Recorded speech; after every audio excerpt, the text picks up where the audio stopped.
Software for Industries covers under one umbrella the different Truss brands: Milos, Litec, James Thomas Engineering, Tomcat, and ProLight, and as well as mentioned some other brands for stage decks, for chain hoists, and so on. So if you can have a look on our websites for whatever we are doing. Yes, the initial idea for this webinar was basically that I have had a webinar half a year ago, probably a little longer already, with Jeff Reeder from Clark Reeder Engineering and Joe Ciampelli from EPS in Las Vegas. And we've been talking about the differences between the differences in structural engineering related to the event industry. We've been focusing on the differences between the way how to calculate, or the differences in the different philosophies between Europe and the United States. So my idea was basically to do the same thing with some practical hands-on riggers, to focus on the rigging side, on the practical side. So we've been, so I found Chris Böttger and Stefan Pries. Thanks God, both German guys, so we could prepare everything in German, nevertheless. So if we will struggle with the language, shame on us, yes, but please apologize. I got you. Yeah, when looking for a proper content, we've been realizing that it might be difficult without blaming each other, the Europeans, the Americans, and the Americans, the Europeans. So we just said, okay, let's have a look on something different. Finally, we came up with to talk about the technical planning of a video wall. Some rules for the very beginning. The chat is open for everybody who wants to send messages between the attendees. And if you have a question or whatever, please use the Q&A function and let us know your questions. Please write it, then I will collect it. I will not contribute that much today with the content compared with Stefan and Chris. So I will be your anchor man who will collect and repeat the questions, whatever you have. Okay, so I would like to give the word to Chris for introducing himself. Yeah, thank you. Good morning to everybody, or hello to the world. So my first contact with our industry was as a stagehand in 1982. I started sport climbing at the age of 15, and heights always have fascinated me. I founded my company, Truss Rigging Service, in 1989. And my main activity, or the company's main activities, are the implementation of tour productions in the field of rigging. I also advise companies of risk assessments and system selection for special projects. My second field of activity is as an education provider, and such I'm active in rigging education as a lecturer. My acceptance is accordingly, due to my touring activities, very large. And so I can, it's a bit profit for me. It's a great profit. I mean, 15 years ago on a beer whim, I wrote a technical book on the subject of rigging. And it was the first education book in this kind in Germany, which is still used today as a textbook for training as a technology specialist in schools. I'm part of the working group SQQ. Maybe Norbert will say something about that later, which started in the rigging qualification in Germany. Since 2000, we have a training standard which is unique in this form in Europe. In contrast to other countries, we don't have just an exam, but first there's a proper training in the individual disciplines. Currently, I have a new challenge. I work as a production manager for a very popular German punk rock band. I have had this job for 2 years, but have not been on the road with the guys since the first time. But have only one postponed and one canceled tour on my credits so far. This is not a balance which is joyful, you can imagine. But I'm very happy to be here today to explain you and the guys who wants to know Yeah, what kind of view and what parameters are important for me in the planning and execution of such a project? Perhaps we need a brief explanation of why we Germans are so overregulated, I call it that way. We have a special position here in Europe, and because in Germany, every employee is automatically insured under the statutory accident insurance scheme. In the event of an accident at work, this insurance covers the costs and the recovery of the injured person. But for this purpose, all employees pay into a pot, from which the costs of the accidents are then borne. In order to receive the insurance coverage, one must also comply with the clear requirements of the statutory insurer. This is a clear structure of regulations and rules and information leaflets. What some may see as a handicap, for example, is for others a good view or a good guide to implementing projects safely. Regulations even have the character of a law, so there's no leeway here. There's always the conflict that American or foreign tour productions travel to Germany and are then told on site that this or that design does not comply with the German specifications. In this case, we don't want to annoy the foreign productions, but we are obliged to implement the existing specifications. Yeah, but okay, now enough words. Now the deeds are falling. Fasten your seatbelts. I wish you and us a relaxing 4 hours. That was just a joke. We are only prepared 3 hours of time. And yeah, we will deal now with the tour production of a German songwriter.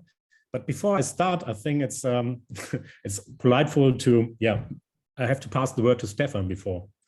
Or what do you think, Norbert? Yeah, better would so. Yeah. That's so nice of you guys that I get to say something. All right, I might as well introduce myself while I'm here. My name is Stefan Pries, for everybody that doesn't know me. I'm, as you can tell on my accent, born and raised in Germany. I started in the industry in the mid-90s, and just like pretty much most of the people, kind of like started as a stagehand and literally worked my way up. In 2000, I made my rigging certification in Germany and basically started working as a rigger. And in 2007, I moved to the United States. So after the World Cup in Germany was done, I figured, okay, that's it. Moving on to bigger, better things. Met my wife and moved to Los Angeles and started freelancing and working as a rigger there. And in 2014, I joined Creative Technology as the rigger and rigging and LED engineer. So my job is it to come up with technical custom rigging solutions or technical solutions for LED walls, etc. Basically starting with a concept, somebody comes with an idea and says, here's what we want to do. And then my job is how to figure out how we do that. So, and hence being part of that webinar here today. Yeah, that's me. Okay. So Norbert, anything from you? Or yes, I'm muted. Sorry. Yeah. Okay. As a short introduction. No, stop. You're too fast, Chris. You are a little too fast. Better too fast than too late. Yeah, you're right. You're right. Yeah, but to introduce you to the project that we will discuss, I just want to show you what the project was about. Or basically what we will speak about is the question, what are the necessary steps and thoughts for a technical, correct, detailed planning of a ceiling suspended LED wall? Important in this point is that it's a ceiling suspended LED wall, ceiling in the meaning of an indoor venue.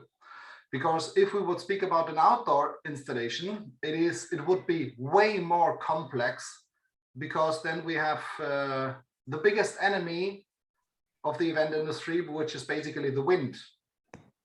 Especially for me as a structural engineer, the wind is my enemy and basically not the payloads of whatever you hang. The payloads are mostly easy to manage. Yes, The explanations we will do refer on a real project that was handled in 2017 by Chris, who has been the head rigger of that tour. It was a tour for a German artist, a German singer-songwriter who's called Philipp Poisel.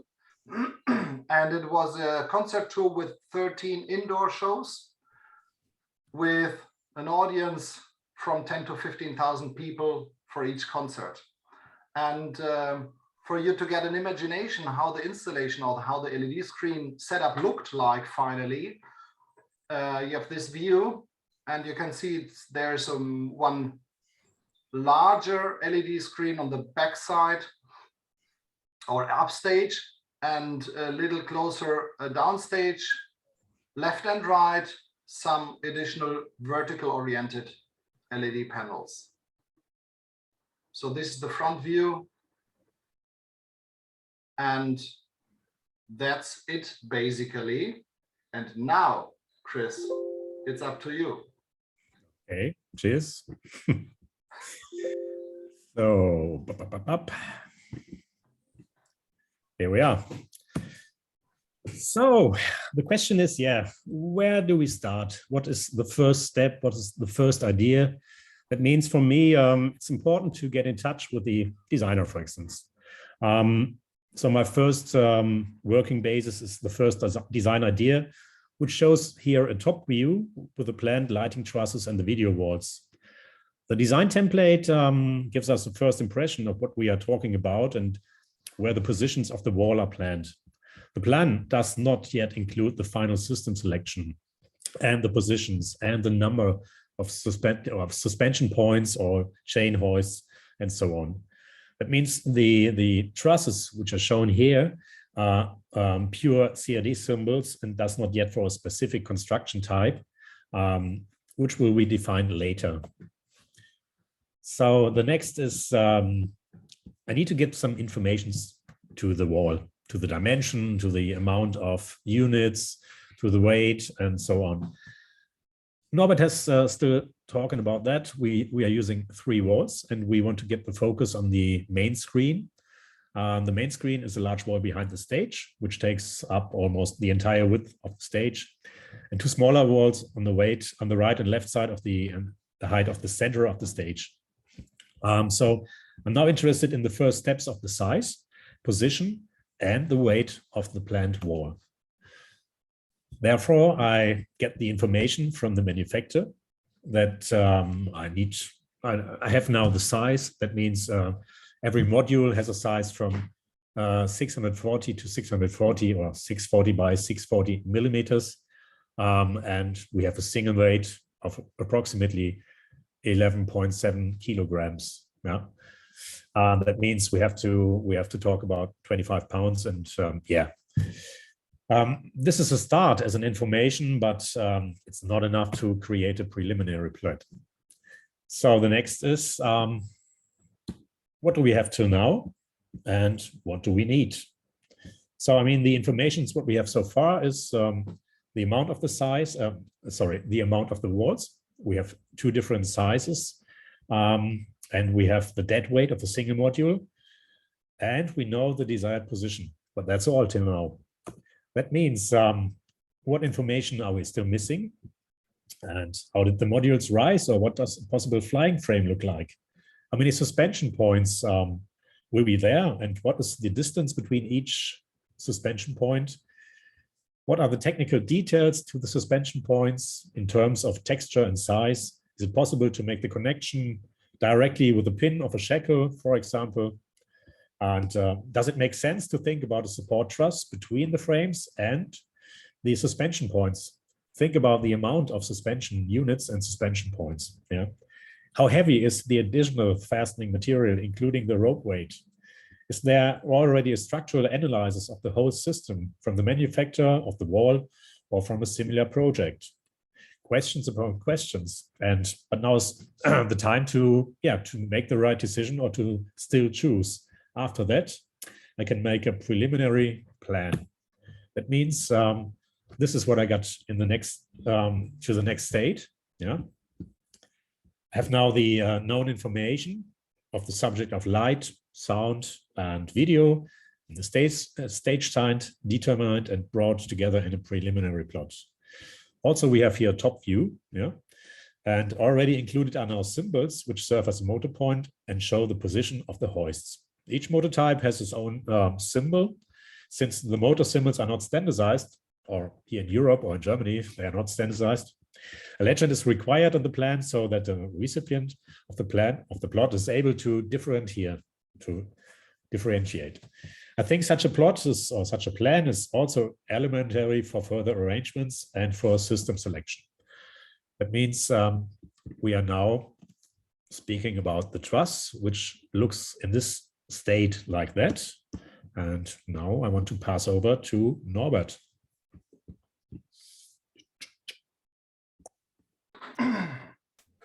Yes, to be honest, I'm just a little confused. As normal? Obviously, yes. Because it's now basically more the question for Stefan. Just to have a look. What do we do now? Huh? What do we do now? Yeah, so let's have a look on what is your way to touch this job. Get a start of that already. Let me share my screen. Which one do I want? Sorry, Norbert. Here. Huh? Easy. Alrighty. So how's that? I need to move myself out of the way here. All right. So obviously everything, just like in Chris's in the rigging world, everything starts with either a concept. If there is no previous show, in our case, there's a previous show, there's a previous product. So, and we obviously need to look exactly at that. So what that basically means is we're looking at, just like Chris, at the basic information, width and height. We're looking at the weight, which is down here. But obviously in the LED world, we are also looking at pixel pitch, which is the distance from one LED to the other one. And things like viewing angle, etc., and also the brightness. So, and once we start kind of like taking those informations apart, just from what we can read out of this particular spec sheet is basically that tells me that this is an outdoor product. So, and what makes me think that, even though there's no real statement in this particular spec sheet about that it's an outdoor product, but there's a couple hints here. For instance, the brightness. 5,000 nits is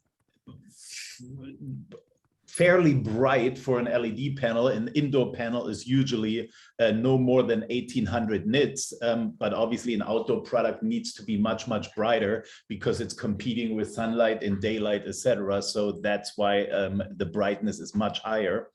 The other thing is that it's a 20 millimeter pixel pitch. Outdoor LED walls usually are used with a larger viewing distance, so therefore it doesn't have to be such a close pixel pitch. Stefan, and then also, I'm sorry?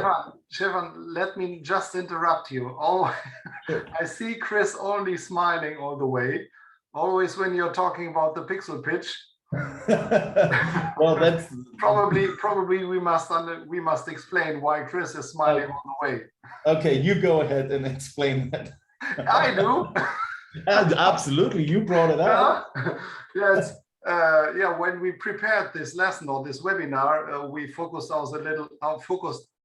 We realized a little bit the fight between the rigger and the video guy, and for any reason, Chris misunderstood. Probably he wanted to misunderstood. Exactly. He did. When Stefan was talking about the pixel pitch, he just understood the pixel pitch, and from that point on, Stefan was, as a video guy, the pixel pitch for us. Yeah, great. Thank you. All right. Well, guess now I got my nickname here in the US. Thanks. Took me 14 years. Thanks, you guys. Yeah. Anyway, all right, back to serious business here. All right, so basically the weight is one of those other indicators, because obviously an outdoor LED panel usually has some sort of structural parts to it. In this particular case, there's a metal frame to every single panel, and therefore 11 kilograms or just around 25 pounds is actually a quite heavy panel. And that's basically what I can read just out of the spec sheet, and that basically gives me the main information what we talked about. We need to obviously look at dimensions that matters for rigging. We need to look at the weight, which is obviously super important. We look at the brightness because that's simply a requirement for the production itself. Resolution, same thing, because there's obviously all that upstream technology, so there's no point in me putting an absolute high res product out there if the first person looking at our product is at 30-40 feet away. So there's no point in having something high resolution, and that obviously also affects the processing power, etc. That's all part of the LED world. In our webinar, obviously, we want to concentrate on the rigging side because that obviously is a part that hurts people when something goes wrong. What I do for my initial planning and sorting out what kind of gear do I want, I'm using a software called Fido LED. One of our technical directors at CT, Darren Alexander, super brilliant guy. He started that project many years ago when Barco was actually still a heavy hitter in the LED world. And basically he started a database and a somewhat simple calculator that gives you the basic information you need in order to start with things. So the starting window looks pretty much like that. There's drop-down menus from the manufacturers and obviously from the individual products for each manufacturer.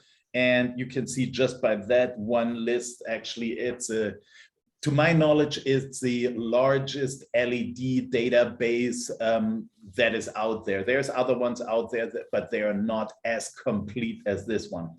Obviously, different power requirements, European and American setup. Here's a drop-down menu for whatever parameters we want, whether it's panel count or meters, inches, feet, or whatever it is, that can be basically put in here. And then once you hit calculate, you get a results screen that gives you those basic informations you're looking at.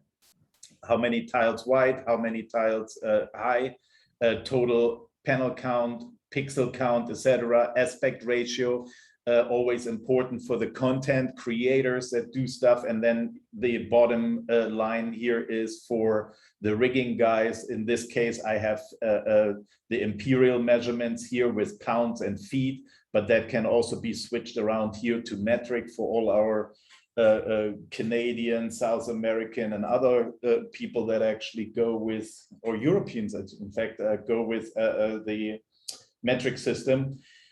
And then there's several functions to print all that fun stuff out, even here, the maximum power being used, etc. So that basically gives me a fairly quick overview of what's out there, what can I use, obviously based on what we have in our rental pool. And I can quickly bounce between different products around and find out what I want to use in this case. So, and then this particular slide is basically usually happening on a piece of paper. I literally make a quick comparison, one product with the other one. In this case, I chose the Vanish 8S, and here's a couple reasons why. If I just look at the width, the infilet obviously has a very odd shaped 640 millimeters in size. So with the rope product, we are an even 15 meters there. The height is 7 meters, a little bit closer to what the infilet is. But then here, this is a significant change that actually matters. And I think that brings that product into the ballpark here. If we compare the 3,000 kilogram or almost 7,000 pounds versus 2,000 pounds of weight, that is a significant savings that obviously I can't imagine a rigger that isn't happy about that kind of stuff. And then last but not least, obviously the active panel count. So I can build basically the same size wall out of 105 panels versus 264. Needless to say, that is more than half of panels, which basically is faster setup, faster. Basically, the whole setup gets much faster. So that information, my proposal, I take that over to the production management, designer, whatever team is making the decision if that's a go or not. And basically, once those things are confirmed, then I start looking into what's actually needed in detail. So I'm looking at my rigging hardware. Do I hang it off of bumpers that have some sort of trigger clamps or shackles or whatever it might be? And I obviously have to consider whatever the manufacturer of those pieces and rigging parts requires me to do. The next thing, I generate a detailed drawing, detailed insofar that it actually shows all the bits and pieces, shackles, that we don't just slap the LED panels in there and say, here you go, here's a square rectangular wall, whatever it might be, and that's the end of it. That is fine for an initial concept, but not once we start going into the process. We need to know the header height. We need to know the turnbuckles, shackles, all that fun stuff that goes into it. And that's basically what's meant by detailed. What I like to do, especially with custom LED screens or custom LED setups, is I like to use my drawing as a conversation piece. Oftentimes there is other gear in the way, whether it's a speaker cluster, lights, or whatever. Once those drawings are incorporated in a master drawing, then whatever conflicts there might be, that can be addressed based on the drawing. So if we're just slapping a square box in there and say, this is my LED screen, then it doesn't help much. We want that to be as precise and close that we can have those conversations like, hey, here's a turnbuckle on the hanging point that I need, but there's a lighting fixture. Can we move that lighting fixture, etc. So, and then based on my drawing, I basically generate a complete gear list. Again, turnbuckles, shackles, headers, whatever it might be, brackets that are needed, and so on. And here we have a front view sample of a drawing, how it would look like. That gives basically the rigger the distance between hanging point in this particular case, because the panels are 1 meter by 1 meter square. We have single headers. And therefore, we got 15 hanging points all the way across the main wall, which basically then attaches to a piece of truss that Chris will talk about next, because obviously having 15 motors there would be almost crazy. Anyway, just on a little side note, that blue and red grid that you can see here is also generated in Fido LED, which I incorporate often in my drawings just for everybody to see, instead of a black or a dark gray square on the piece of paper. There's actually, we can get a tile count and we get a look out how that thing looks like. That's basically how at least the front view of my drawings would look like. And then it basically leads me to the gear list that is necessary. So, and in this particular case, we basically got every detail listed. We got our panels, 105 active panels in our main wall. We got the 15 headers we need and all the accessories, shackles, etc., even all the way down to the estimated cable weight, estimated because there's sucker packs. Obviously it's a varying weight from when you start out, and then when you start raising your wall, that cable that drags along obviously gets heavier at times. So, and that's why it's estimated, and obviously estimated on the high end so that there's no surprises. However, the much more important issue is that we're looking at the numbers. So referring to our spec sheet earlier, the LED panels are 934.5 kilos or 2,060 pounds. If you remember, that was the same number that our FIDO LED was spitting out. That is important. When we look at the FIDO printout, it says wall weight, which is kind of true for what the software does. However, this is only half the truth when it comes to the reality, how we set that up. The software obviously doesn't know, is it a ground supported wall and has entirely different setup, or does it have header, different size header, different weight, so that the software can't calculate that. That's why the software is solely limited to the panel weight. And that is important, that you don't take that printout, hand it to your rigger and say, here's my wall weight, off you go, figure it out. That is just half the game, and that's where the first problems are starting out. We need to consider the rest of the weight there. And if we look at this in kilograms here and compare that 930 to 1280, we're talking about 300 kilograms, so way over 600 pounds in different, actually almost 800 pounds in different. And that is significant, that what's going on here. So we need to consider that. With that said, obviously this piece of paper is being handed to the rigger, that they can look at those numbers, and now they get a good overview. Okay, got it. Looks like a fairly complete list of gear.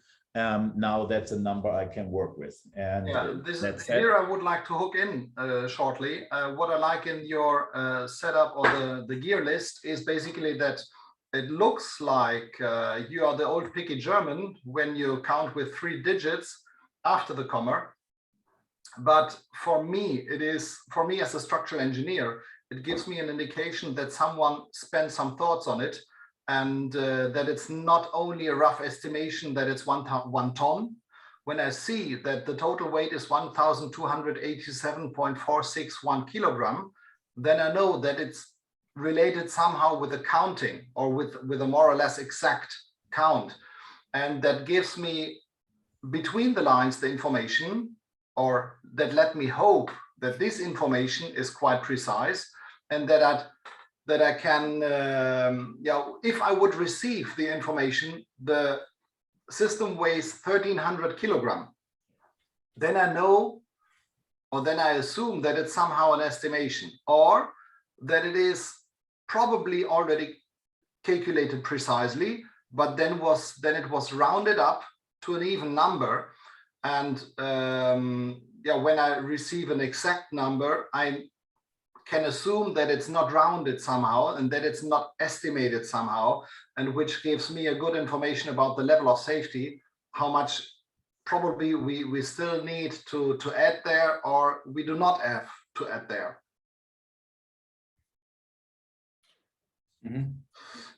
Sorry, I was looking at the Q&As here. Absolutely right. So obviously we want to give the rigger and obviously the structural engineer as much possibility to take a educated swipe at the whole situation there. And if we already round the numbers up, then they always have in the back of their head that guessing, well, is it rounded? Is it precise?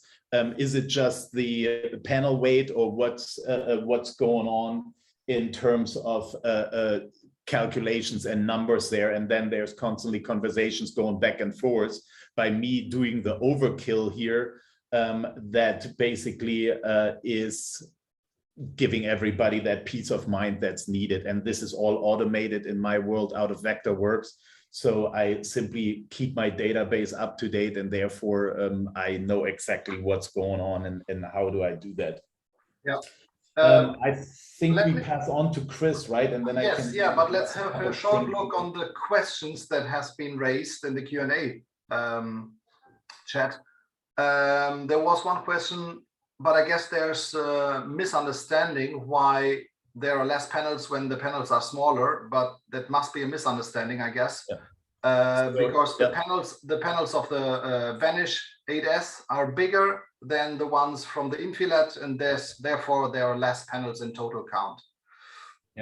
they're basically the infilet. They're 640 millimeters square, while the infilet is well, this is a summary of all panels together, but the meters, actually the next, this one here shows you 15 panels wide. They're 1 meter, so 1,000 millimeters in width, yeah. And therefore they're actually larger. Another question is basically, when would you say it's preferred to use a separate bumper truss for the cable drop? Well, yeah, that is almost a rigging question, I want to say, because that's kind of like having a separate truss for your cables depends solely on the overall setup. So if you have to take your cables away from the LED wall because you, for instance, have there's oftentimes a center stage in the middle of the arena, so now you have to bring your cables elsewhere, then obviously that matters. And then you need a separate truss. However, like in our setup here, what we're discussing, where there's space behind the stage, we can basically just drop straight down and there is no obstruction with that, or at least just lead it to the side, you know. And obviously that cable weight needs to be considered. If you lead it to the side on the truss, now one side is much heavier than the other side based on that cable weight. So I think that's one of those things that needs to be looked at in the overall design and needs to incorporate it what's necessary for that particular show. Yeah. Another question right now already is that if this is now already, since now counted without motors, what about the weight of the motors? Yes, at the moment, we are just talking about the LED screen. And this information of the LED screen will be handed over to the rigger or to the structural engineer. And this is where we are right now, that we will hand over the information to Chris and he can continue. Yes, mate. Okay. But I would like to do it. So the question is, the first question is, Steph, where do I have to sign to buy your product? So the reduced weight and also the number of modules are arguments that definitely play a role in the choice of a system. Yeah, you have probably noticed that I have planned truss between the video wall and the suspension points. The so-called support truss between the wall and the hoists, which are used to set up and move the final height, has many advantages. For example, the reduction of the number of suspension points are very, very, it's a great theme that we have to talk about, because the reduction is easier. And so I have between the wall and the suspension, or the support structure, I have less points in the individual venues. And another advantage is that I can route the system cabling away to the side sensibly and cleanly as required. For example, in some cases, the cables are just dropped down behind the wall, but in some kinds, you have to have a clean area. That means, as Steph taught us before, we have to lead the cables to the side. And also the use of the turnbuckles is able to level the individual modules. That means if I have a stiff truss and I have the wall modules and I use the turnbuckles in between, that's the perfect idea to level the whole system. That means I want to give you a short overview for the chosen system. When I have to select a truss, for example, compact dimensions and the truss type connectors, the wall thickness, and the course of the diagonal braces are decisive for me. The rectangular structure design always provides a higher load capacity than a square design with the same construction width. And the main structure tubes, or the main support tubes, in this case, we have a 4 millimeter wall thickness, and they are very massive in relation to the compact size of the entire crosshead. This is immediately noticeable in the load-bearing capacity and the consistency. The symmetric course of the diagonals, of the diagonal bracings, is perfect for slinging the truss. And as the nodes are now present on both sides of the main support cords in the mirror image. That means we talk about that later. The structural arrangement of the position of the pins in this case, or in case of a truss which is lying on the floor, enables easy assembly and disassembly of the truss. The upper pins are inserted vertically from above, and the lower pins are inserted horizontally from the side. Yeah, easy. Especially when mounted on tour, I found it important to be able to visually check the correct assembly without having to check every connection with the tool, as for example, with a bolted system. What does a structural engineer says about this choice or about this truss selection? Yeah, from my point of view, you definitely could have chosen a worse type of truss. What I like on this type of truss is, or basically, no, what I would like to point out is that the truss has the diagonal bracings only in the side faces of the truss and not in the top and the bottom face. That means it is basically a truss which has a higher bending stiffness in the vertical direction compared with the horizontal direction. That means it is the design idea shows basically that it's a truss which is intended to be used indoors and not outdoors when you have wind loads as well, which would create a horizontal bending of the truss. What Chris already pointed out is that with the 50 by 4 millimeter main cord, which is quite strong, or which has a quite huge cross section, allows for huge loads, and it creates a stiff truss. That means a truss which is less effective or less prone to bending or to deflection. That means when we talk about hanging an LED screen, it is always important to choose, if possible, a kind of truss which is as stiff as possible in order to achieve as less deflection, because the deflection of the truss introduces again additional forces in the LED panel connections. So from that point of view, this is for me a nice pre-rigging truss and can be used.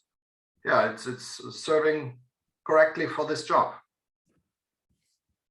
Okay.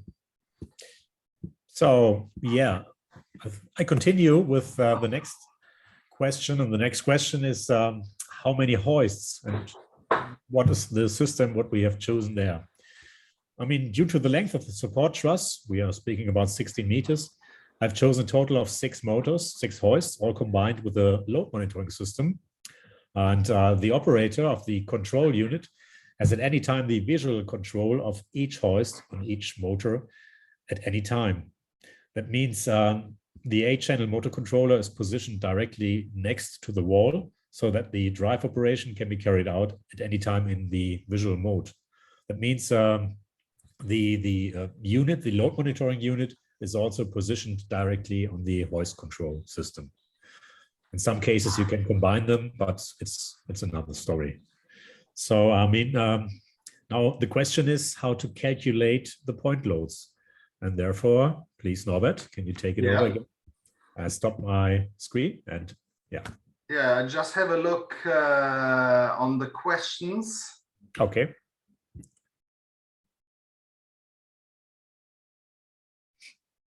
The good question, why can't video guys calculate proper point loading on the bumper points? Everyone but Stefan says all the points are the same.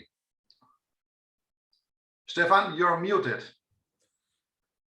Stefan? Hello, you're muted. Yeah, well, I was just checking if that works. I want to answer that. The simple answer is because they are not qualified to do so. Anybody but a structural engineer with a degree in engineering is not qualified to make a definite statement about weight loads, etc.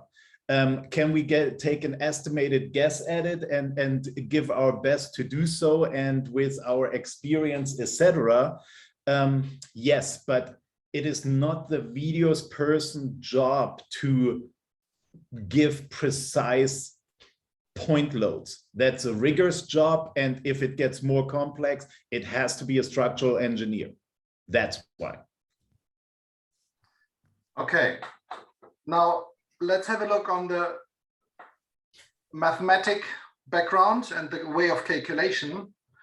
Then I will share my screen again.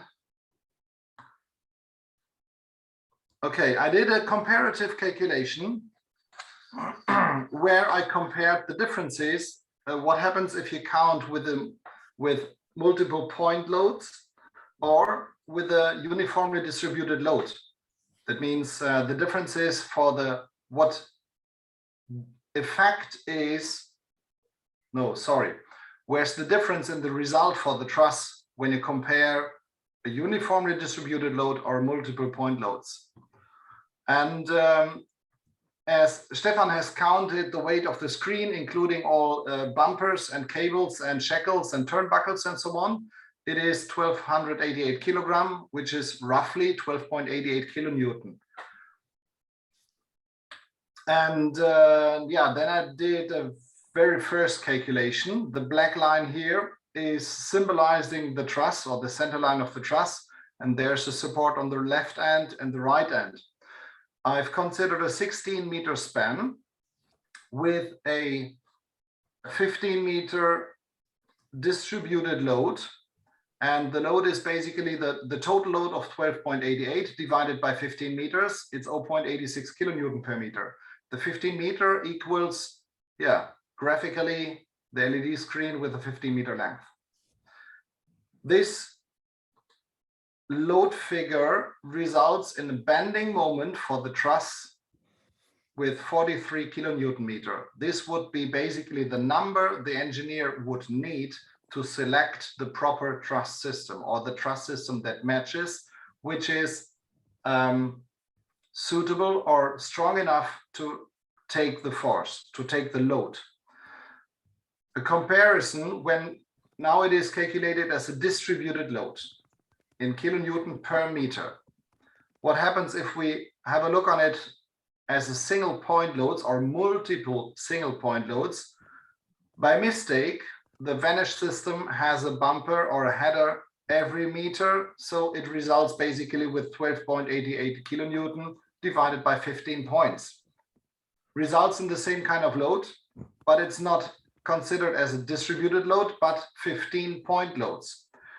The result is slightly different to what has been calculated before, so it's not a significant difference. But it will be a significant difference if we consider, for example, a bigger header, which collects 5 panels to one hanging point between the header and the truss. And this way, there we would have 3 hanging points with 4.29 kilonewton each, or around about 430 kilogram. When doing like this, the result is 47 kilonewton meter, and that's definitely not roughly the same. It is an increase of this bending by nearly 10%. So it has an influence. What I want to show is that basically that it has an influence whether you hang your LED screen in a few points or if you distribute the load properly over the entire length. But talking about the strength of the truss is not enough. We have to have a look as well on the deflections, which is basically more important for the truss. So this calculation now bases on the use of the ProLite S36-3, which was chosen by Chris. And if we would have a 16-meter span, it would result in a deflection of 213 millimeters. And that's definitely too much for whatever kind of screen you want to hang.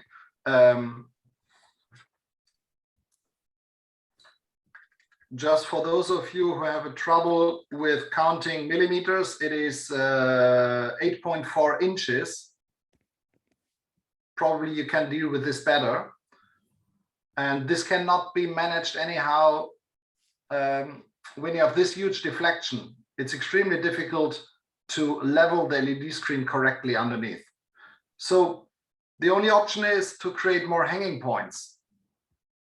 Creating more hanging points, the first thing is, of course, when we add another center point, another third support point in the center of the span, this immediately reduces the deflection to 5.6 millimeters. That sounds good already, but 5.6 millimeters might still be difficult to handle when you want to level the LED screen. That's why let's have a look what happens when we add another more. So then we have 1.4 mils, and this can be handled when assembling the screen. Finally, when we checked now the deflection, when we checked the strength of the truss, of course, we have to check as well what is the resulting force for the hanging point. That means for the chain hoist, which is lifting the truss. So this is the next step. And when we distribute the forces or the hanging points like I did in the previous calculation for the deflection, then we result with 156 kilogram at the first and the last hanging point, and 538, roughly 540 kilos on the middle hanging points. By the way, whatever numbers you receive from a structural engineer, it's only theory. It's never reality. Because, of course, a structural engineer counts somehow with an ideal system, and reality is never ideal. That's for sure. But this we will see later, what happens when the reality is not ideal. So basically now we have significantly different hanging point loads for the chain hoists. This might lead to the situation that the heavier loaded chain hoist will lift slower than the others. So we can equal or harmonize the hanging point loads when the outer ones, or when the four hanging points would be shifted closer together, and we create a certain cantilever, then we can harmonize the hanging point forces to 350 to 340 kilogram, roughly. So then it's the question, when we have now a maximum load of 342 kilogram per point, it sounds for me like you can choose a 500 kilogram chain hoist. But is it true? Now we come back to the question that has been raised already. What about the self-weight of the chain hoist? What about the self-weight of the truss? By the way, the self-weight of the truss is in this calculation not considered yet. It's simply the self-weight of the screen. And now when we add the self-weight of the chain hoist, a 500 kilogram chain hoist with 12 meters of chain, this is just an example, an exercise. The 8 plus chain hoist, there we have the weight of 43 kilos or 95 pounds, including 24 meters, not 12 meters. When we add it, we receive already 395 kilogram per point. But it's not only this. When the truss and the whole assembly is lifted with a chain hoist, you add some dynamic forces.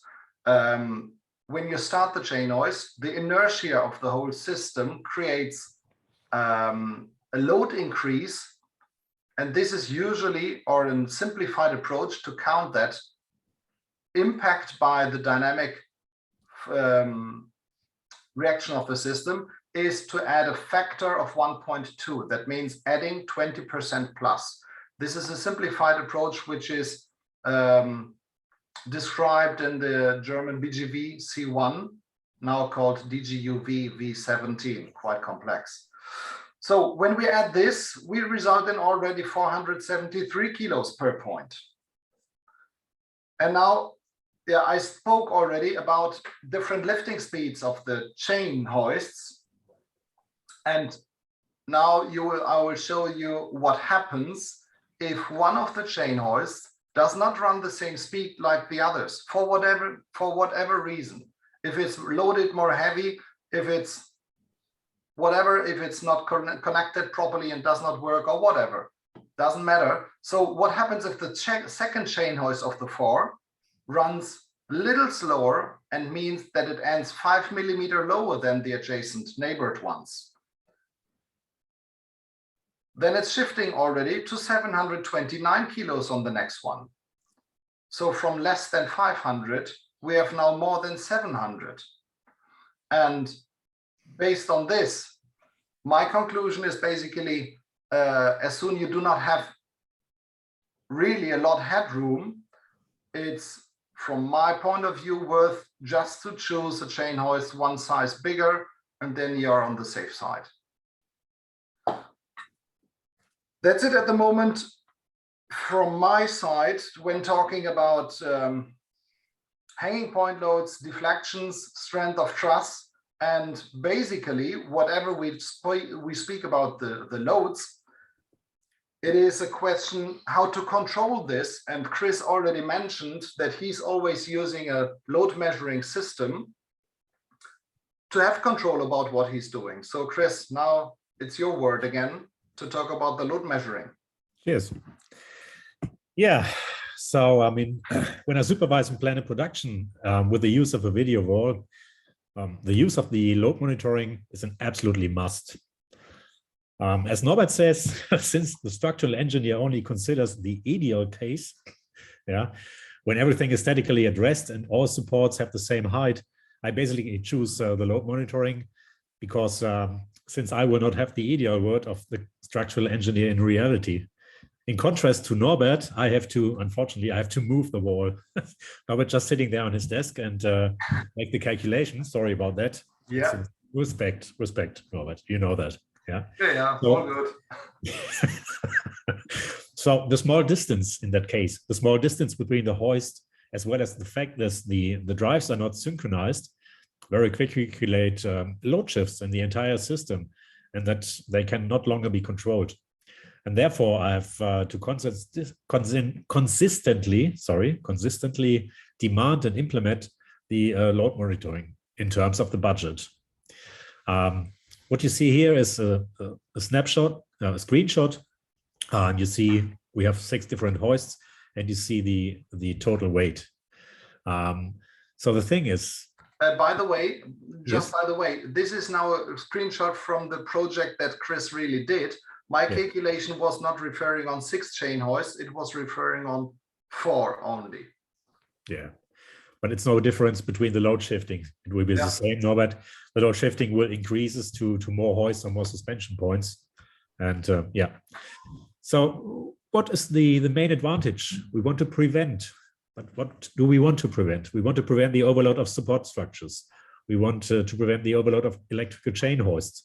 Norbert says take the bigger one, but I argue, okay, I can take a bigger one, yes, for sure, but I need to have the information to every single moment where I move the wall or where it's statically in rest. Yeah, the overloading of the lifting accessoires is also as well interesting.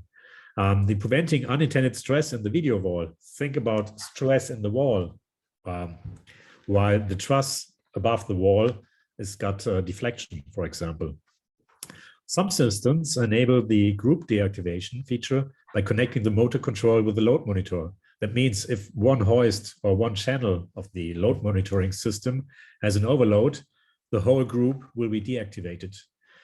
That means we have this feature as a group deactivation feature, normally either in C1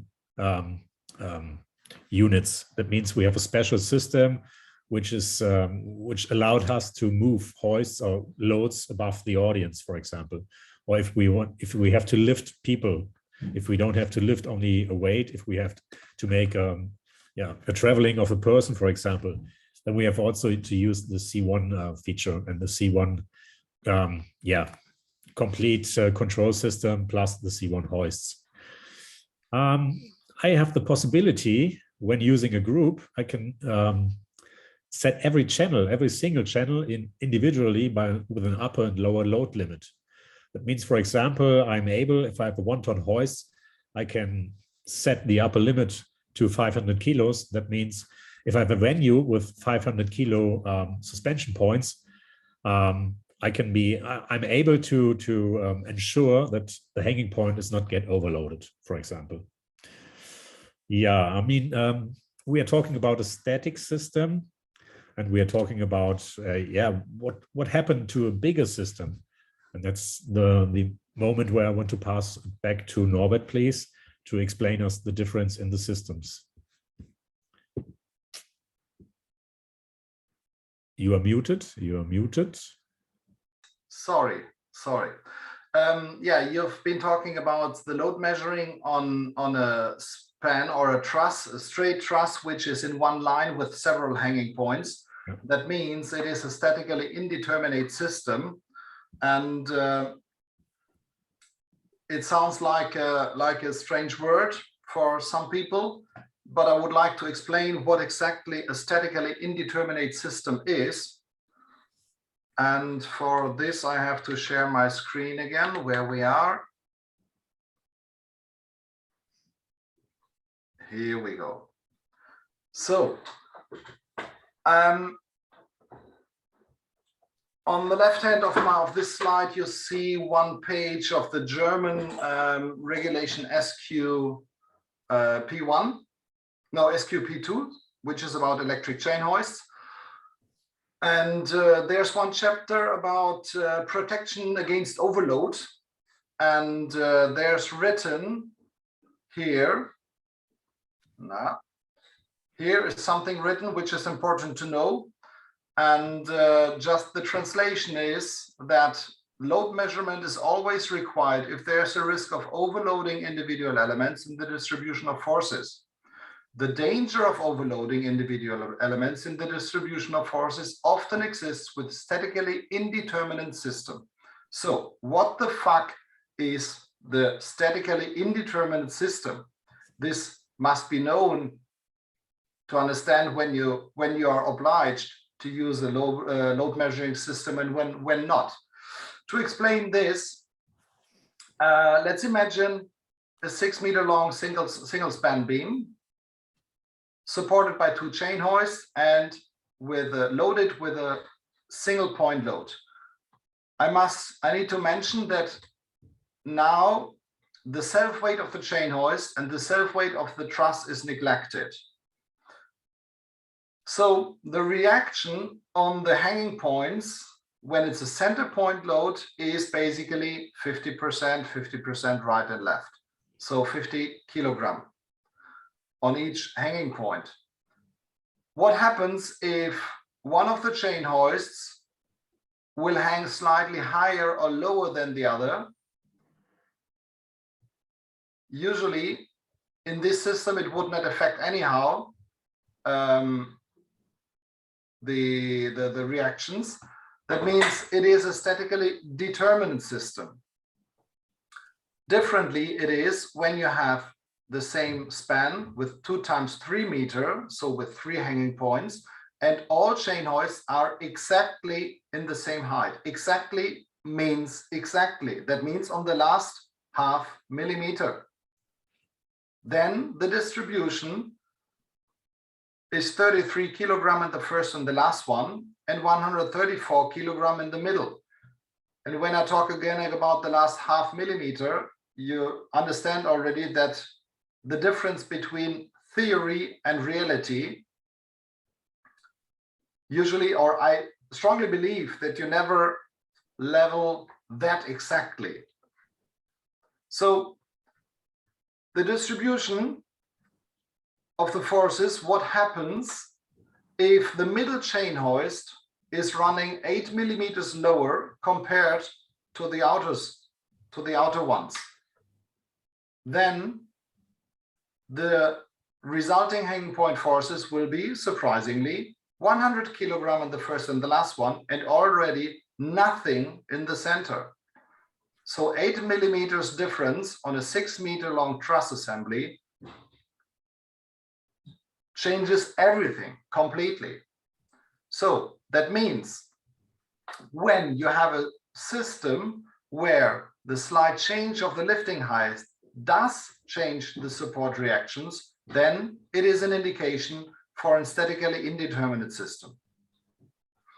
Another way to explain is when having a triangle hanging on 3 support points, and the reaction is 100, 100, 100 on each hanging point. And whenever you lift one of the hanging points more or less, it does not change anything on the support reactions. So a few millimeters does not change anything. That means it is a statically determinate system. Differently, when it is a square with 4 hanging points, when you change, when you have a different lifting height, when it's exactly leveled correctly, then it's 100 kilogram in each hanging point. As soon you have a slight difference of 8 millimeters again, there's not an even distribution of the reactions, then it will shift to 96 and 104 kilos. The difference is not that significant compared with the continuous beam that we had previously, but nevertheless, there's a difference. This is an indication for a statically indeterminate system. Another way to explain the difference between statically determined and indeterminate is as well to look on the mechanic behavior. So when you have a straight span with 2 hanging points, and what happens if one of the support fails, it simply will fall down or it will swing down. This is an indication for a statically determinate system. When you have the 3rd hanging point and one of them fails, and when it's loaded in balance, or what that means when it's not loaded at all in this example, and we consider only the self-weight of the truss, when the right support fails, it will still hang if it is loaded in balance. So this is an indication for a statically indeterminate system.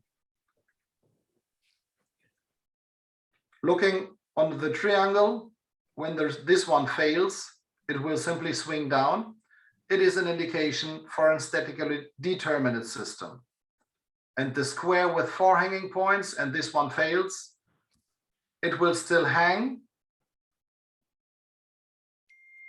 It will not swing down, and that means it is a statically indeterminate system.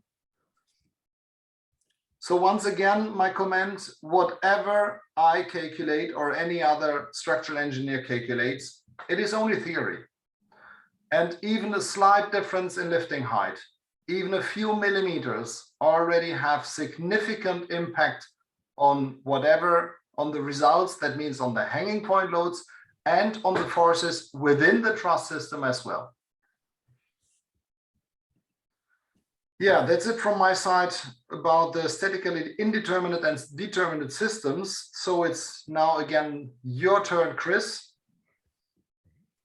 I just want to swoop in here really quick while you guys are switching screens around. So I want to point that out. I don't know how many event planning guys we have in the audience right now, but in my opinion, at least, there's a huge disconnect in terms of information flow. And what I mean by that is basically on the lighting side, we know exactly what's going on in terms of how bright are my lights, where are they positioned, etc. On the audio side, I know exactly how loud are my speakers and what's going on. On the video side specifically, we have huge LED screens, and we can precisely to the pixel precise, we can dictate what's being displayed, which frequency, and all those things. And we have all those informations, and we got thousands of dollars of gear that is processing that gear. The one department that is capable of killing or hurting somebody, that's where we scratch that gear off the list and say, well, don't have the budget for it and can't afford it, etc. I think that information flow that because like Norbert said, this is only theoretical calculations. Just because we get a 20-page structural report doesn't mean we're 1000% safe and nothing can happen, especially when we do something outdoors. So that said, I think there needs to be a shift in the long run. And I know it's not happening overnight, but there needs to be a shift that we get the same information flow for the rigging department, that we know at any given time how much load is implied, on which motor point, so we can be safe for people, safe for gear, safe for the venues. And I think there needs to be in the long run a shift in the rigging world, that we get that information and don't have to guess anymore. Said this, very good. I have prepared a poll which I would like you to contribute.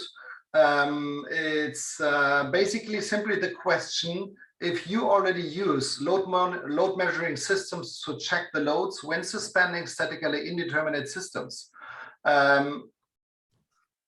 This poll, it's now activated. It is, of course, anonymous. Is this the correct word? Yeah, so feel free to answer. You will not be blamed, but I'm just curious to see. That's disconnected. I'm just curious to see how far the use of load measuring systems is spread already and how many people use it already. So now that's back to you, Chris. Okay, I'm waiting for some music. No, I mean for your poll. Good. Yeah. What kind of information do we need to create the rigging plot? So the basic thing is I need to have more specific information about light, about sound and video. That means for me the exact selection of the equipment, the dead weight as well as the approximate cable weight. And if I have that all together, I have some more questions. For example, do we have to expect dynamic forces?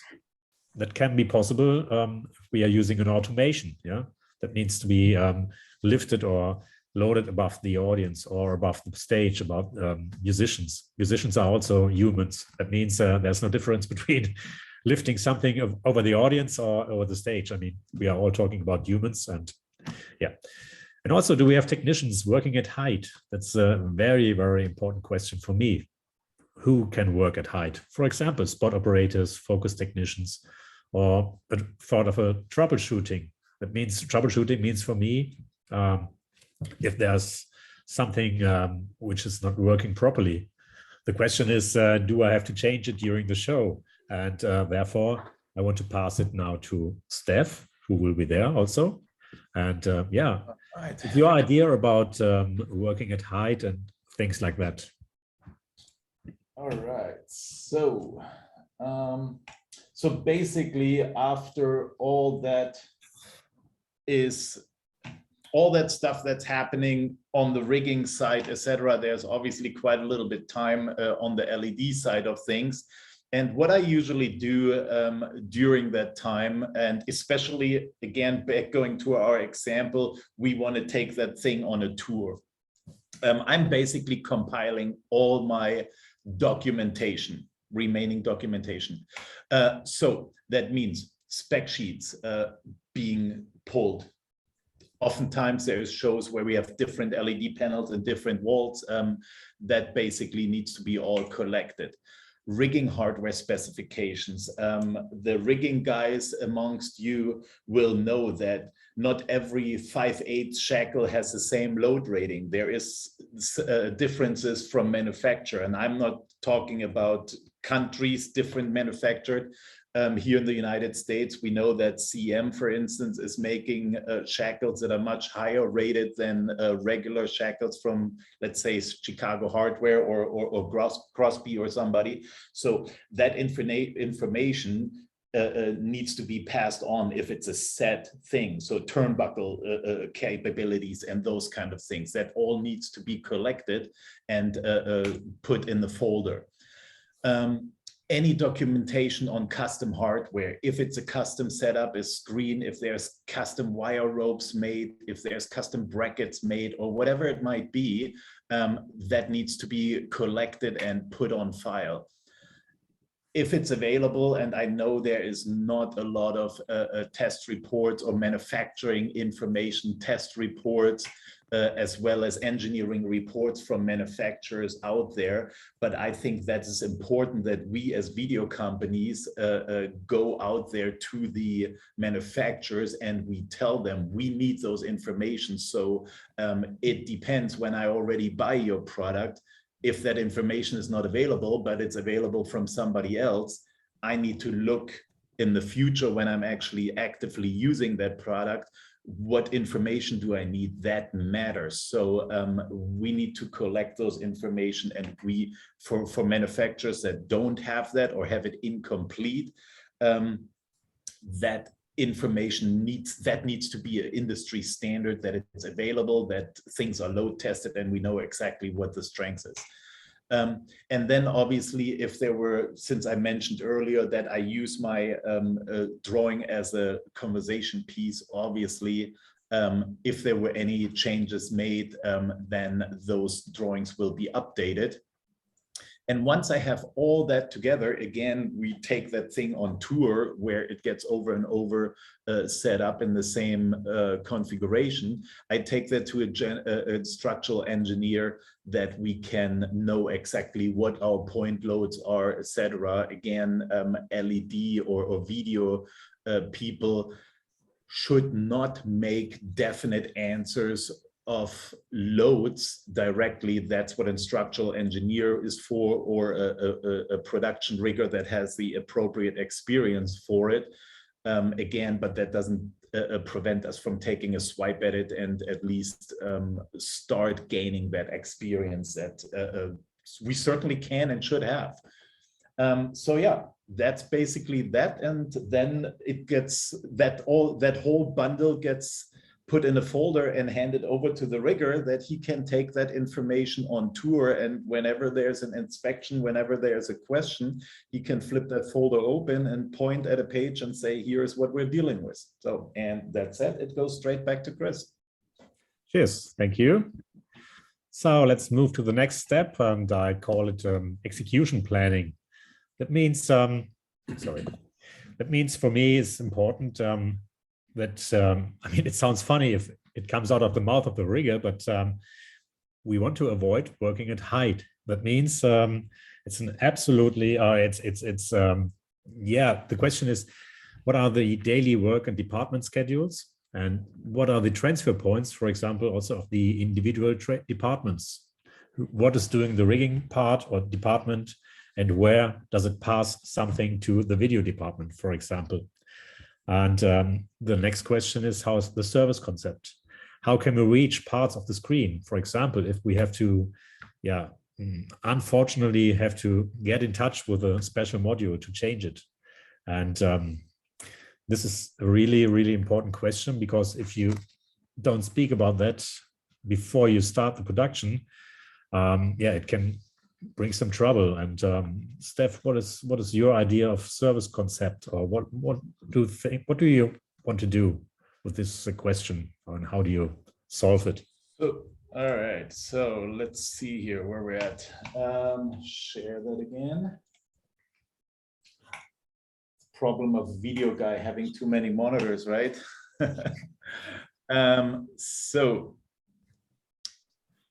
Basically why is that? Here you go. It kind of like skipped it already. It's already unveiled. Anyway, so obviously, like Chris said, we need to look at how do we service those vaults. So every product is different.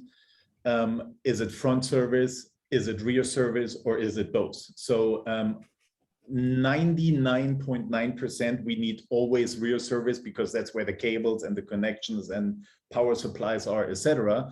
But a lot of products need also front access for module swap, etc.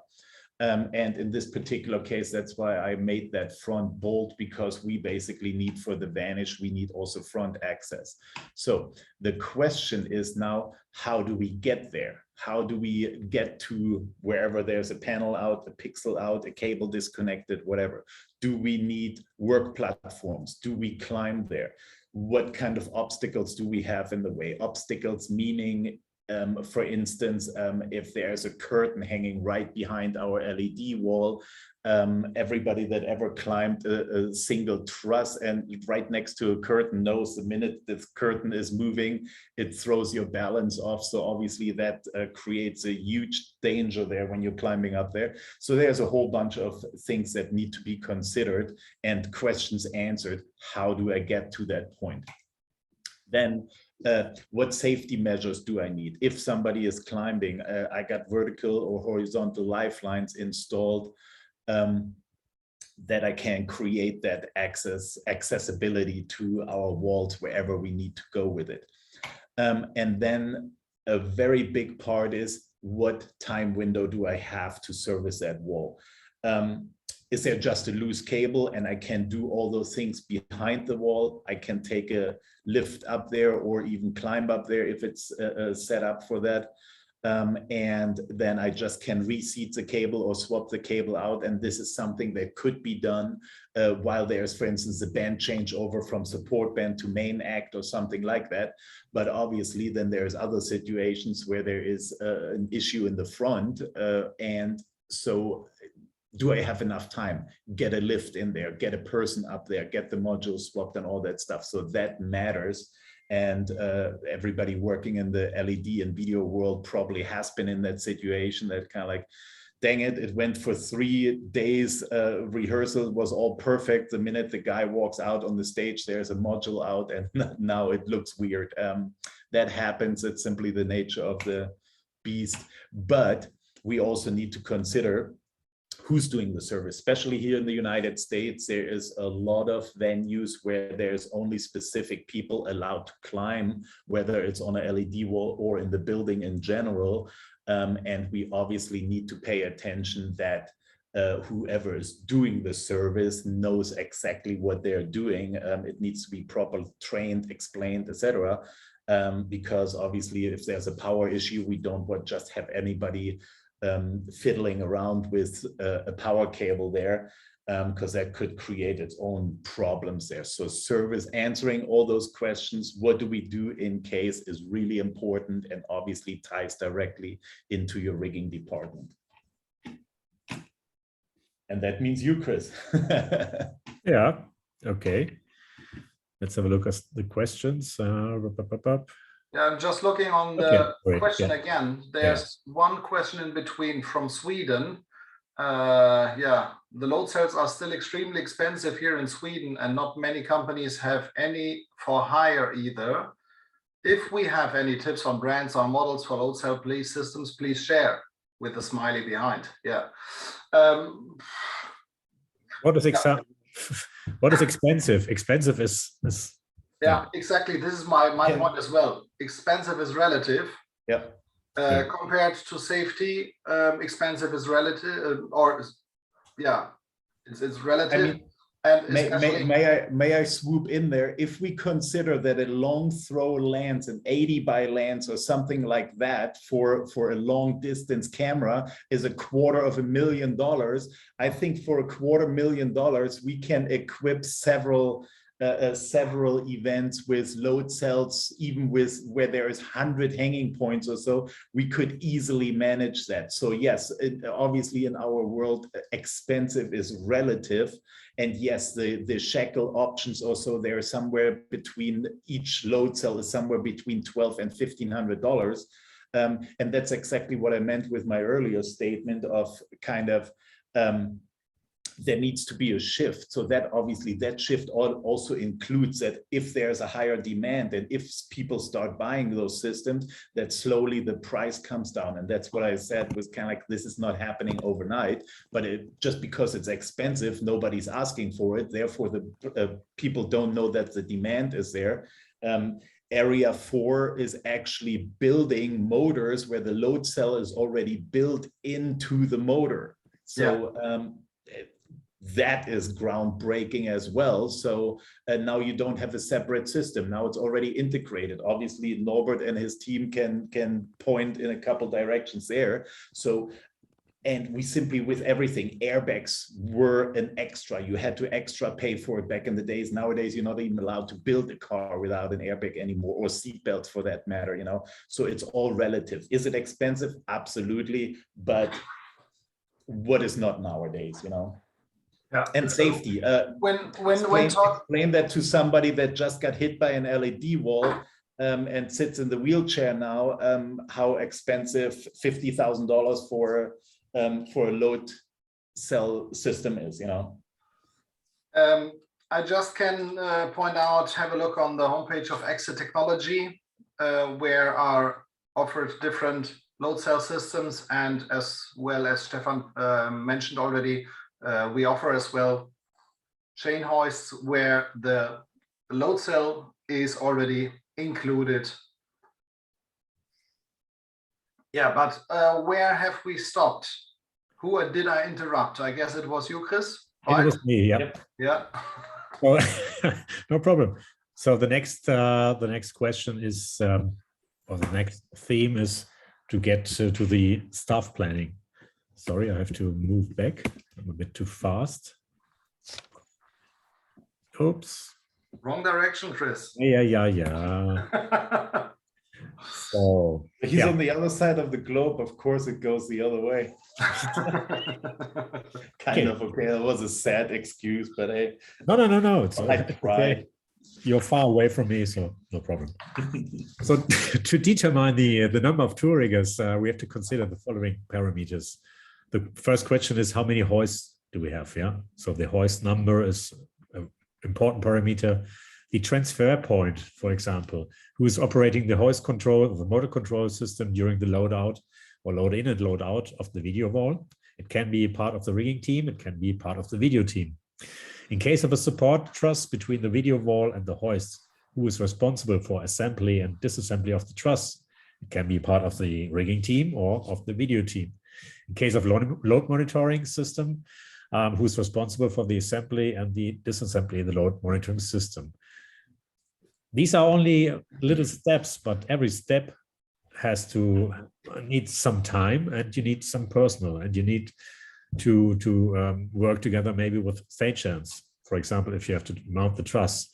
These are all questions. I mean, these informations are for me important, and you have to check these informations before you are thinking about going around and go to the production manager and say, I need a rigging crew of 3 or 4 or 5 guys, for example. And the next is, if we are looking to the daily responsibilities, I will also get in touch with a theme like risk assessment. I mean, what we want to do is, in order to prevent accidents, we have to follow some measures, and they have to be implemented every day, every workday. It starts with a safety meeting, for example, specialized or especially when you have to work with local crew, safety meeting, work instruction before starting the work. That means we have the department supervisor or the crew chief who will be responsible to do so.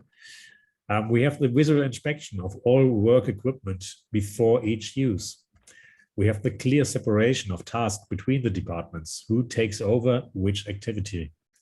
We have the coordination of the construction times of the individual departments in order to avoid overhead work, for example.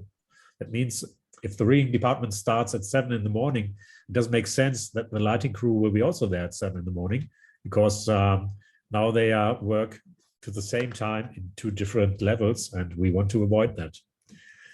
And the last is following the risk assessment plan, which has to be controlled by the department supervisor or crew chief, or a person who is responsible for that. And so you see, this is important to coordinate the individual work steps on a workday base or basis while implementing the existing risk assessments. And I think now I pass it back to you, Steph. And how does it behave in the land of the unlimited possibilities so far in that way? All right, so. By the way, I just want to step in. I would like to remind on the ongoing poll, there are still a few people who did not participate. It would be great if you click on it. Just make your choice. And furthermore, yes, there's another question. If, let's say it is already a short compliment in between, that it's a great program that we do. And yes, it is. It will be recorded and it will be uploaded on our rigging and staging television channel, which is www.a4i.tv. And there are many different videos product videos, of course, but as well a lot of educational videos, and the library of videos is constantly increasing. And there we will upload as well the record of this session or the one of last week. All right, so back to safety. Obviously, in our tour scenario, all safety aspects are subject to review and modification with each new location. We all been there. No venue, no two venues are the same, and it needs to be looked at what different safety aspects we have. The loading docks are in different places and differently situated. So all those things need to be considered. And obviously those things are considered in a safety meeting, like Chris said. And I have here active participate in the daily meeting. So what I mean by that is, if you just show up, sit on a case with your coffee cup in the hand and scroll through your phone, that's obviously defeating the purpose. So at least if you have nothing to say, at least pay attention of what's being said, because like I said, every day is different. If you know anything about safety concerns, bring it up in the safety meeting so everybody gets to hear it. Identify any risk at working heights with your head rigger. Again, this also could change. There might be venues where they have a house lift there and you didn't have to climb anything. You just grabbed the lift, did your service, did all the things you had to do. And that was the end of it. And now the next day you're in a venue where they don't have a lift and now you have to climb that whole thing. But obviously your rigger needs to know about that you're climbing that wall there. So once you're also climbing, you need to have a rescue plan, because you always have to consider if people are climbing, something possibly could happen. You need to have a plan there. I think it was my buddy Jim Shumway that said 911 is not a rescue plan. You cannot rely on the fire department and any EMTs to show up and pick you up in height, especially when you have arenas that are 150 feet tall or something like that. It's not going to happen. It has to come from amongst the rigging crew. This point is more relevant outdoors rather than indoors, but even in certain indoor applications that applies here.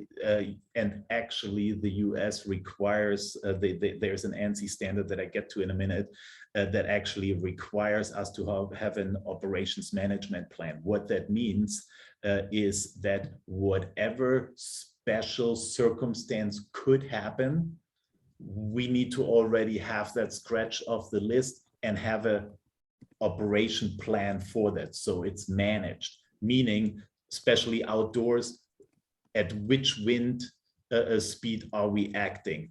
Who is pulling the trigger and saying, yep, bring the LED wall down, we're getting into dangerous wind speeds.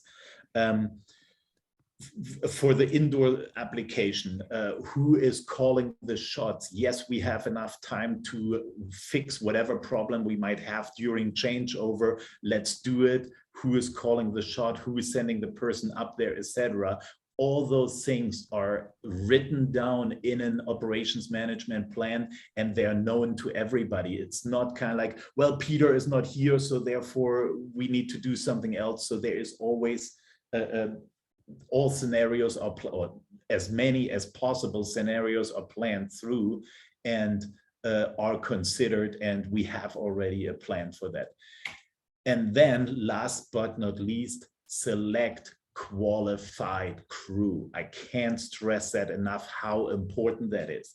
It is useless to any production and useless to any event if you have people there and you know in the beginning that for servicing, you have to climb the LED wall, and the LED servicing person never used a harness in their life before, maybe is afraid of height, which is nothing bad about it. It's totally fine. Not everybody is comfortable with height. but it needs to be done the right way. You need to have the right people there. And the minute people start getting out of their comfort zone, that's where usually problems start. And this needs to be properly addressed. You know, not every LED technician is height capable, which is fine, but then have the conversation with your rigging team and they got your back usually, you know, so it simply needs to be addressed. So, and then obviously that is true for rigging, and pretty much everything that is suspended somewhere in the air, have a visual inspection every day on the equipment you're using. As you're hanging your LED panels, look it over. If you use any brackets, that there's no broken bits and pieces on it, or any jammed adjustment screws, turnbuckles, or any of that stuff. So just give it a once over as you're hanging it and as you go along. So that said, that leads us basically also to a couple things in terms of safety and servicing. I don't even know where to start on this point because there's so many things out there.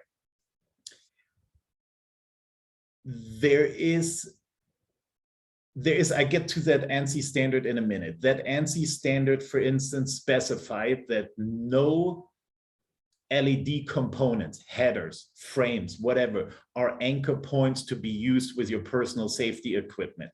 What that means is that OSHA, in order to be a rated anchor point, it requires you to have a rating for 5,000 pounds per person per anchor point. So now everybody that is using LED panels can answer the questions themselves.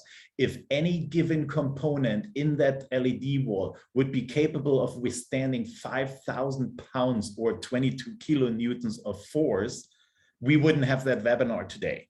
So it is absolutely important that this is understood.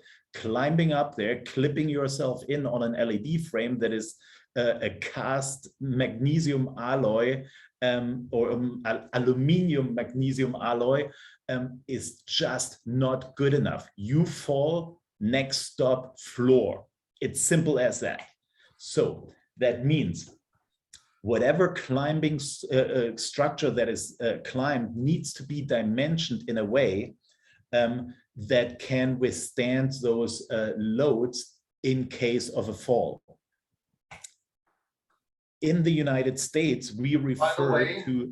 Stefan, by the way, mostly the truss structure as well is not capable of taking these forces. Exactly. That needs to be, that's where the conversation starts with your riggers. There is obviously horizontal lifelines that go into place. So there is a whole bunch of stuff that needs to be considered and looked at in order to have safe practices there. So specifically for the LED portion of things, that ANSI standard, the E1.50, is specifying the requirements for structural support of LED and video display systems. So what that means in there is, there's, for instance, one section in there that specifies what I just said, that LED components are not anchor points unless specified by the manufacturer. So now probably in the audience, I know my friend Joe is there, and he probably is rolling on the ground right now, laughing, because him and we actually just looked at a manufacturer structural report that was handed to him by the manufacturer, specifying this is your anchor point. And just looking plain at the drawing and at the component, you can tell that this is not an anchor point. So even if it is specified, always question if that is true. We have to make our due diligence there. It's literally people's health and life depending on it, that this is done right. And I can't stress that enough, that things are looked at 3 times before we say, yes, it's okay. We need to have a plan that people can walk home and safely. Those standards from the ESTA which I, by the way, am part of that rigging working group that is developing and working on those standards. Everybody can participate in there. It's a super great program for all the riggers that are here in the audience. However, those standards can be downloaded on the ESTA website, and compared to a lot of other businesses, our entertainment section is actually for free. The reason being for that is that there's very little for the entertainment industry to develop standards, and nobody got access to it that they can follow it. I can't require you to follow a rule if I don't make that rule accessible to you. That is the oxymoron of a lot of those ANSI standards. Entertainment standards done by the ESTA and the Technical Standards Program are free for everybody. They are not very complicated to read. They're 6, 7, 8, maybe 10 pages long, so it doesn't take a law degree to read those things. They're fairly simple written. And if there's a point that is not understood, reach out to people, call me, call your trusty rigger friend or whoever you got. It is important. Safety is so important. We all see the LED walls laying on the ground and it spreads like a wildfire within 24 hours through the internet, and the entire world knows about it. We don't want to be on that side of things. We want to do it safe, and we don't want anybody getting hurt from that. And that's pretty much all I got. Yeah, looks good. And then we are quite close already to our end. Mm-hmm. Just a few last words by Chris. Yes. So I do not want to hurry. No. I mean, a very good tool to prevent accidents is an individual risk assessment, which must be created before the execution of the activity. You see only German words. That means I want to explain what you see there. Probably, you look at the activity in the daily to the daily business. You check what hazard can occur or could occur. You evaluate the risk based on the reasonability of the entry and the possibility severity of the injury. Then there are the appropriate measures to prevent the hazard. The person who describes the daily implementing of the measure is appointed.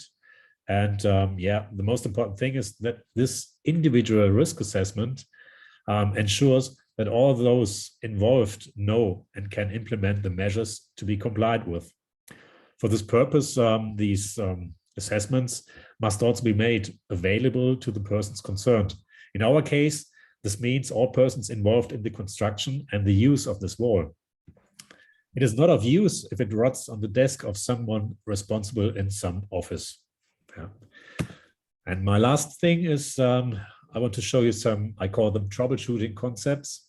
And the thing is, we want to reduce the daily risk. So, I mean, I have some points remarked, and I think they have to be defined very clearly before the tour starts.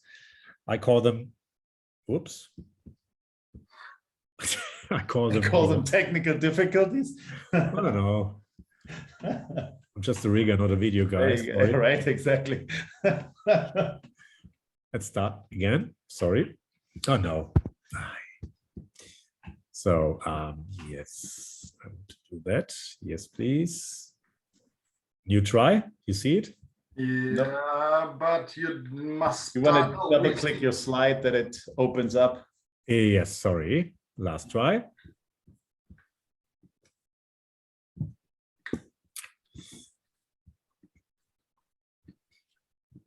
So take your time. Yeah. Easy. I got all day. Not in a rush. What a hurry. So there it is. Looks good. Okay, so don't touch it anymore. Exactly. I mean, yeah, I call these troubleshooting tools, and I want to explain why I use these words. I mean, we want to reduce the daily risk.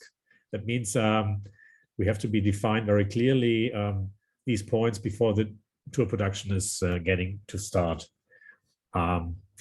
When we assemble the material in the warehouse, for example, and the rigging equipment is packed, we already check all components to make sure that we have no defective component which is taken along the first place. With a hoist, for example, we make sure that the regular inspection or the expert inspection has been carried out on time. Hoists have to be inspected once a year by an expert. That's how we call it here in Germany. The inspection is recorded and the component is marked with a sticker. And yeah, what do we have else? Does the service plan, for example, require an additional equipment, scissor lifts, to maintain the video wall? If we are looking to the video again, if the video support truss is climbed by technicians, the lifeline system shall be planned and used. But the climbed structure must be dimensioned in such a way that in the event of a fall, the resultant shock load can be absorbed by the lifeline system. That means the shock load depends on the used system. It's a difference why you're using the system with the lanyard, which you can move from the length, or which you can einstellen, which can you adjust. Oh, adjust the lanyard, you can say. Okay, thank you, Steph. Yeah, and also if a technician or rigger is working at height, we have to get in touch with the rescue plan. Steph told us before, 911 is not a rescue plan, and we don't have 911 here in Europe or in Germany. That means we are not calling a number. I mean, the rescue plan in Germany means that we are required to execute the rescue procedure from within the rigging crew. That means we have someone on tour who is responsible to do that. And if we have a proper rescue plan, this person is named in that plot. But everybody knows if we are working at height and something occurs which was not planned, then we have the rescuer in our team. Yeah. Okay. I mean, yeah, that was it from my side, and I hope it was not too much confusion. I actually had a thought just on your last point there that I would like to throw out there really quick. Yeah, take your time. There's quite a few situations where there is you have a rigger, and at one point the rigging team gets checked out, especially on rehearsal days or something, and then there is no rigger in the room necessarily, especially in the US. In Germany, that is slightly different. But I think a good practice is for video crew, if you have at least one person that has a harness on site, and the plan is to go do some service on your LED wall. First of all, having only one person with a harness is already useless, because something happens to that person. There's nobody else that can help that person. The other thing is, if you now have a second person with a harness, you want to ask yourself, am I trained, educated enough, and qualified to actually help that person and my buddy, my coworker, my friend over here if something happens, you know? So, and if that question is no, then it's worth looking into what can I personally do to educate myself. Is there training classes? Is there any training practice, etc.? And I luckily in Germany, rescue is part of the rigging training, but me personally, I haven't done it in such a long time. This needs to be practiced, and even though you know how theoretical things are going, you have to stay on top of it and keep practicing that this can be done in a timely fashion, because oftentimes if something severe happens and somebody has a head injury bleeding, you have minutes. You have a couple minutes to get that person down on the ground and get first aid to it. And I can't stress it enough how important that is, that we self-police ourselves there and keep an eye on it, that we can do safe practices there. Okay. Oh, up to you. That's all I got to say. Yeah. I'm just reading another last question.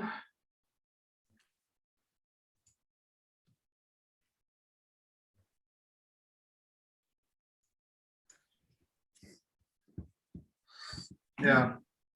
Now someone is pointing out the lifeline system, and with a comment, back in days it was somewhat overlooked what kind of structure is suitable for a lifeline or to serve as an anchor point for a lifeline system. And it's written, it would be great if you would, what? Sorry. It would be great if you would know that, for example, the Mammoth would be okay, but the H40V would not, etc. Yeah, of course, it is a question always, what kind of truss is suitable to serve for an anchor point, but there's not that simple answer that can be given within this webinar. Which kind of truss is suitable for that? It depends on many, many different parameters. And it's not only that simple answer or that simple rule of thumb that a Mammoth truss is okay and an H40V when talking about ProLite products, it is not. So that cannot be said that simple. It's a question, how does the structure look like? What kind of truss is it? How is the structure loaded? How much reserves, when talking about the load capacity, do we still have? Where exactly is it attached? Is it a vertical lifeline? Is it a horizontal lifeline? What's the length? What's the pretension? So it is. What's the lifeline itself? Yeah, so it is a question of proper planning, case by case. Yeah.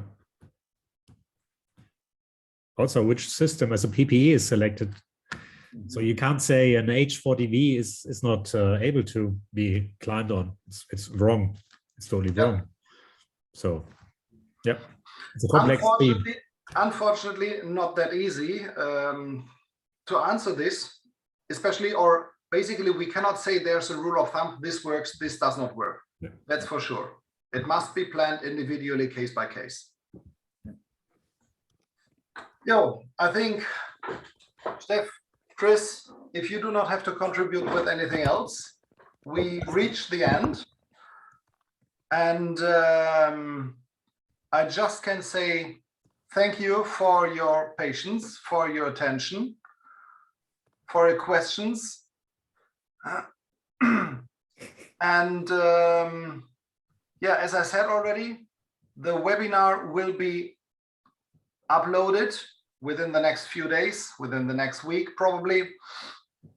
If you have any more questions, reach out to us, to Stefan, Chris, or me, no problem. We will share the slides of this presentation as well as a PDF to everybody who joined. Anything else to say? On my side, thank you for unless everybody. We really want to hit the 4-hour mark. No. No. Okay. Yeah. That's it. Thanks a lot. Thanks everybody for attending. Thanks a lot. And now, yeah, let's have a bottle of wine, Jeff.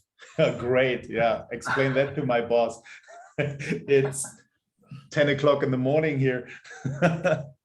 Okay. So thank you everybody and have a good day and a great time. And yeah. Let's move back on the road. By the way, one last thing I just forgot. The poll about the use of the load measuring system, 29% said, yes, I use it already, and 71% does not use it yet. So this gives a clear indication that there's enough headroom for the future to improve. Of course. Yeah. And maybe for another webinar. Yeah, probably. To collect arguments and to choose different systems or to present different systems. Okay. Absolutely. So, thanks. Alrighty, guys. Bye-bye. Thank you so much. Appreciate it. And bye. Bye-bye. See you soon. Bye-bye. Alrighty. So you're probably calling me.